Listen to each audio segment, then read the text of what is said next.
साधू संतांचा दृष्टांत. मग आता तुम्ही आपण सुटतो का या कालचक्रातून? जर काही चुकीचं वागलात मग आपण सुटतो का? जर संतांना सोडत नसेल तर तुमच्यासारख्या माझ्यासारख्या साधारण जीवाला सोडेल का तो? आपण जे पेरणार आहे तेच उगवणार आहे. फॉर एक्झाम्पल, एक म्हातारा जरा बोलका होता, जरा जास्तीचा बोलत होता. सुनबाई म्हणते नवऱ्याला, तुमचा म्हाताराला कटकट करतो. म्हणले तुमच्या म्हाताऱ्याला कुठेतरी पाठवा, तुमच्या म्हाताऱ्याला कुठेतरी पाठवा. तेवढं बरं आहे बा. कोळवमध्ये तशा सुनबाया नाही आहेत. तुम्हाकडे नाहीत ना तशा बाया? हो बहिणी सोन, हो सोनचिडी सोन.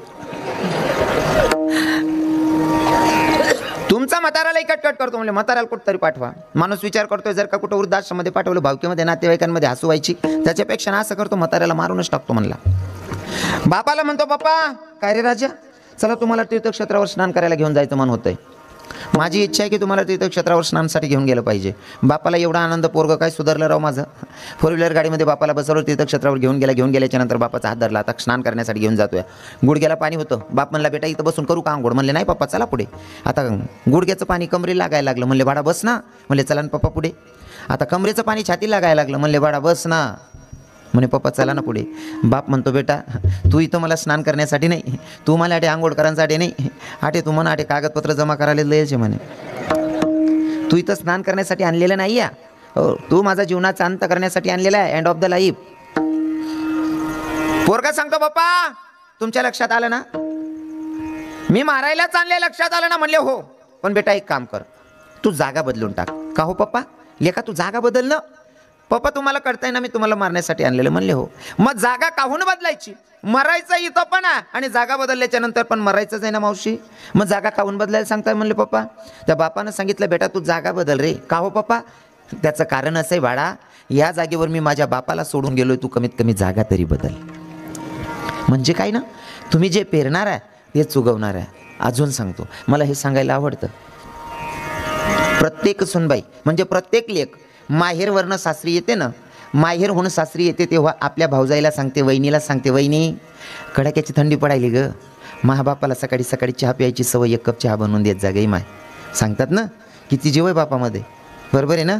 मग तुमच्या बापाला तुमच्या भाऊजाईनं चहा बनवून पाजला पाहिजे अशी तुम्ही तुमच्या वहिनीकडनं अपेक्षा ठेवतात, तशीच अपेक्षा तुमच्या तुमच्या ननंदबाईला सुद्धा तुमच्याकडनं असते. कदाचित तुमच्याकडे म्हणी वेगळ्या असतील, आमच्याकडच्या म्हणी वेगळ्या आहेत. आमनाकडनी म्हण अशी काय म्हणतात, चुलान मागे हां सुईन मागे. हां तुम्ही गावकडल्या पुरी होती ना, लगेच पटापट बोल राहण्यात बिचारे. हां आमना माहेरनीकडनं महाराज हो माय. सांगायचं तात्पर्य आपण जे पेरणार आहे तेच उगवणार आहे, नाही का? म्हणून प्रत्येक गोष्टीची काळजी घ्या. तुम्ही जे करताय ते 4 पटीनं रिटर्न आपल्याला भेटणार आहे. पण हे पण सांगतो, तुमचं कर्म जे ते तुम्हाला भोगावं लागतं. ज्या दिवशी तुमचं मरण आहे, ज्या दिवशी मरण आहे त्या दिवशी मरत नाही, ज्या दिवशी मरण आहे त्या दिवशी आपला बाप आपल्याला वाचू शकत नाही. ज्या दिवशी मरण नाही त्या दिवशी दुश्मनानं मागून गाडी ठोकली तरी माणूस मरत नाही, बरोबर आहे ना? ज्या दिवशी मरण आहे त्या दिवशी आपला बाप आपली माय आपल्याला वाचू शकत नाही. कारण आमच्या संतांचं प्रमाण आहे, काळाची उडी पडेल बा जेव्हा सोडवी नाही तेव्हा मायबाप. हो, ज्या दिवशी मरण आहे त्या दिवशी चुकत नाही, आणि ज्या दिवशी मरण नाही त्या दिवशी मारून माणूस मरत नाही. जसं की एक म्हातारी जरा कटकट करत होती, सुनबाई जसं म्हातारा होता तशीच म्हातारी पण. म्हातारी जरा बोलकी होती, म्हाताऱ्या नवऱ्याला सांगितलं म्हणले तुमची म्हातारीला कटकट करते. त्याने पण तसंच ठरवलं, जर म्हातारी इथं कुठं पाठवलं तर भावकीमध्ये नातेवाईकांमध्ये हसू होईल, त्याच्यापेक्षा म्हातारीला मारतो. म्हातारीचं गठोडं बांधलं, रात्री 10:30-11 वाजेला म्हातारीला दुसऱ्या मजल्यावरनं दिलं फेकून. म्हातारीला दुसऱ्या मजल्यावरनं फेकल्याच्या नंतर पहाटे 5 वाजेला म्हातारी पोराचा दरवाजा ठोठावते. बाळा दरवाजा उघड रे. पोरगान दरवाजा उघडा, मायले दे का म्हणे माडी. म्हणे काय भाऊ, दुसऱ्या मजल्यावर त्यांनी फेक देणं तरी बी म्हणे भाऊ तू जवळ वर त्यांनी फेका ना तर खाल कपाशी गाडी भरायला राहील ती. म्हणे मरण नाही तर मरणार नाही, मरण नाही तर मरणार नाही. पण ज्या दिवशी मरण आहे त्या दिवशी आपला बापही आपल्याला वाचवत नाही. विठ्ठल विठ्ठल.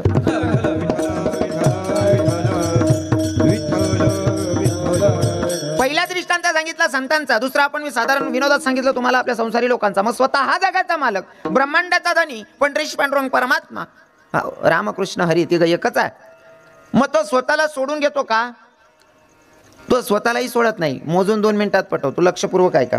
भगवंत निज धामाला जायच्या आधी, गुरुजी बाबाजी बसले आहेत, भगवंत निज धामाला जायच्या आधी भगवंत उंबरवृक्षाच्या खाली, प्रसंग असा आहे, उंबरवृक्षाच्या खाली पोहडलेला येता. भगवंत उंबरवृक्षाच्या खाली झोपलेला येता आणि भगवंताच्या पायाला पद्म होता. पद्म असाच चकाकत होता आणि एक शिकारी शिकारीसाठी बसलेला होता. तो पद्म चकाकत होता. शिकाऱ्याला असं वाटलं जणू काय प्राण्याचा पक्षाचा डोळा चकाकतोय. जसा का बाण सोडला तसा बरोबर देवाच्या पायाला, आणि देवाचं मरणच अंगुष्ट्यात होतं. जसा बाण सोडला तसा देवाच्या पायाला, अंगुष्ट्यालाच, आणि देवाचं मरण अंगुष्ट्यात असल्यामुळे देवानं टहादिशी आवाज दिला. व त्या शिकारीच्या लक्षात आला, अरे आपण कोण्या प्राण्याला पक्षाला नाही, आपण मानवालाच बाण मारलेला आहे. जवळ आले बघतात तर मानव पण कोण आहे, आपण तर द्वारकेच्या राजालाच बाण मारलाय, आपण तर कृष्ण भगवंताला बाण मारलाय. जवळ आला तो शिकारी, देवाच्या जवळ आला आणि बसला, रडायला लागला, देवा मी तुम्हाला मारण्यासाठी नव्हतं बाण सोडलेला, मी तुम्हाला मारण्यासाठी नव्हतं बाण सोडलेला. मग अहो मला असं वाटलं कोणी प्राण्याचा पक्षाचा डोळा चकाकतोय म्हणून मी बाण सोडलेला.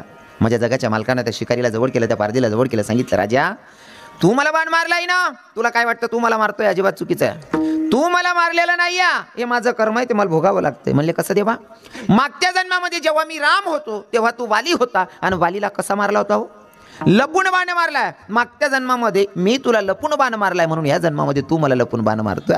हे कर्म माणसाला सोडत नाही, जे पण आहे ते आपल्याला भोगावं लागतंय. म्हणून तर तुकोबाराय ठामपणे सांगतात, भोगा भोगावाच लागतो अभंगाच्या प्रथम.